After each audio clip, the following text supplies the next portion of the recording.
Hello guys, may gagawin po akong car stereo amplifier at subukan nating gawin ito.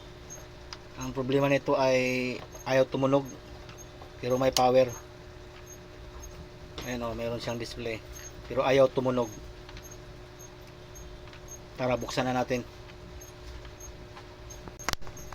Ito guys, nabuksan na natin at ito lang yung laman. Bali rechargeable siya, kaya pala kahit hindi nakasaksak, ayan o, meron na siyang power kasi may battery na o, may dalawang battery. Tapos yan lang yung naka-amplifier niya. Is MD ICs lang ang mga audio IC niya. Check natin kung ano talaga ang problema, bakit ayaw na tumunog. Una, check muna natin yung volume control. Maaaring hindi tumunog dahil sira yung volume control or sa module na mismo ang problema. Pag sira yung module, mahirap na gawin yan. Maaaring i-convert natin to kung papayag ng may-ari para lang magamit niya uli. Tsaka ito yung power supply niya, oh. Kasing laki ng power supply lang ng DVD. Ayan. Pause ko muna at mamaya ipapakita ko ulit kung ano ang mga nakita kong mga sira. Hello guys, na testing ko na ito at nalaman ko na ang sira pala niya ay itong mga pihitan. Yan. Bali yung volume control, dahil nung tinesting ko may tunog siya pero sobrang hina. Tapos sinubukan kong i-jumper, ayan o. Ayun, lumakas, kaya yan ang papalitan natin, volume control. Isasama na rin tong sa bass treble saka sa echo. Kapalitan ko na.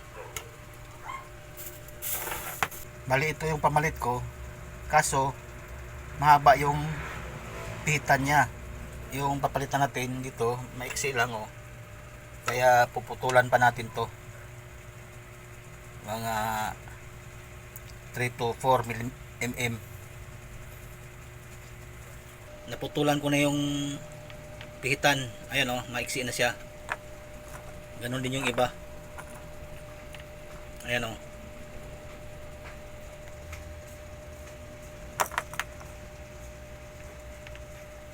Ayan, bali kakabit na natin.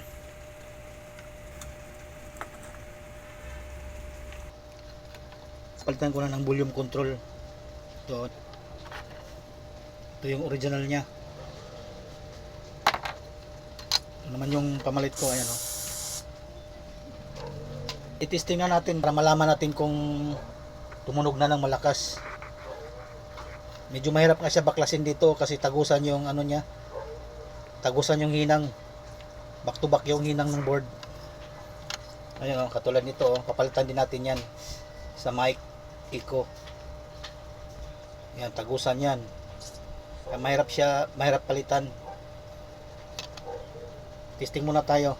Mayroon ng speaker dito nakalagay oh. Dito muna tayo sa left channel. Ang secret sa kompletong sarap ng Pasko? Eden cheese. Ayan, tumutunog na oh. New Vicks Vapor Up Extra Strong with 2 times menthol at yung tough cough and cold symptoms. Ayan oh.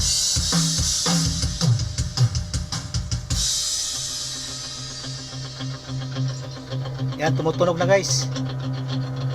Hindi katulad kung hindi pa napalitan ng volume control. Sobrang hina siya.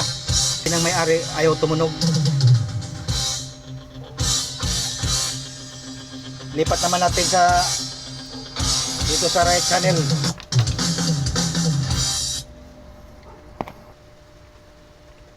Ayan, nalipat ko na sa right channel. Bali yung pula lang naman ang kailangan ilipat, yung ground steady lang yan. Testing natin sa right channel. Ayan o.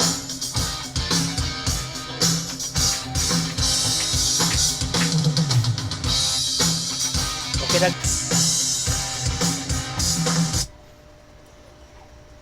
Tatapusin ko na lang ito ng palit to. Tapos pag napalitan na, ibalik na natin ang sarado to.